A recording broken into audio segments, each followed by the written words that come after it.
spoil.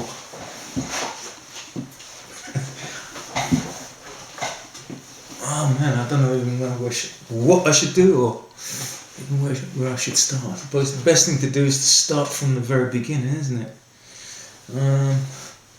Earliest kind of memories that I've got, I think, that I think are significant.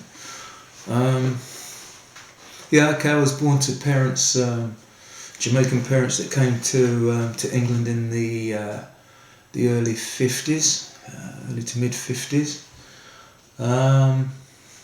That's right. Yeah. Sylvia and Gonzales Frankson. I remember. We were, when I was born, we was. I think Mum and Dad told me that I was born in Dulwich Hospital, obviously in Dulwich.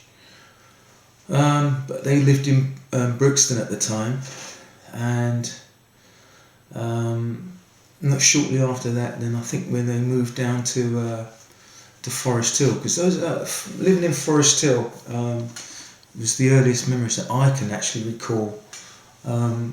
We lived on Perry Rise, 155 Perry Rise, Forest Hill. That's right. And then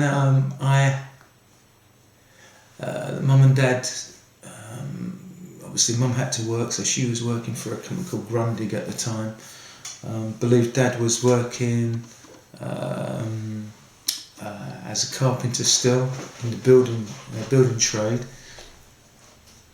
And then obviously because they had to go to work, they had like a nanny for us, and that nanny was she was English, obviously white. It was in a white family.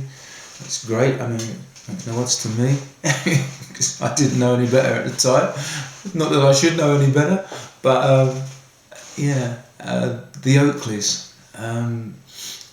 There was Sheila Oakley was the daughter. Stephen was our age. He was young. He was just like us, really, young child, just like us. I think it was Walter. Walter was the father's name. But we just like called Mrs. Oakley. It was like a second mother to us, really. And I think because in them days, because there wasn't a lot of, I suppose, a lot of black people around, there was beginning to be a build-up of black people in the country around about that time. We were looking just after the war, isn't it? A number of years after the war, when Britain called on the colonials, i.e. the Caribbean countries and the countries that they'd colonised, to come and help rebuild Britain. And obviously my parents answered that call, hence that's why I came along when they got married over here. So Mrs. Oakley, she was great, and I've got not a bad word to say about her. She was fantastic. I think she quite proud pushing me and my brother around in a pushchair. These two little black babies, and it was a bit of a novelty in them days. You wouldn't hardly ever see that. And so we was always constantly getting stopped, and Mrs. Oakley, saying, "Oh, look at these black babies, these young, these boys." I mean, she didn't treat us any differently than she treated her own children, or that she treated Stephen.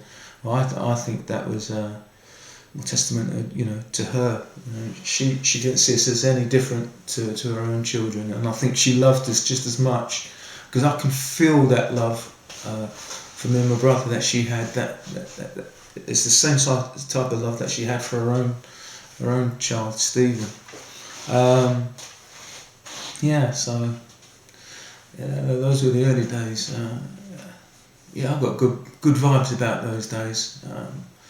I loved being in their company and being in that home setting. I remember one Christmas, the Beatles were beginning to get known and become big. And I remember being, that we was in her living room. It obviously must have been round about Christmas time, and she gave us all, my brother, a Christmas present of a guitar with the face of the Beatles on it, a little plastic guitar. And obviously we were like overwhelmed, weren't we? Me and Bro. Oh, we got these little guitars, and we could pretend that we were the Beatles. Funny, yeah. Oh well. Let's see how that goes.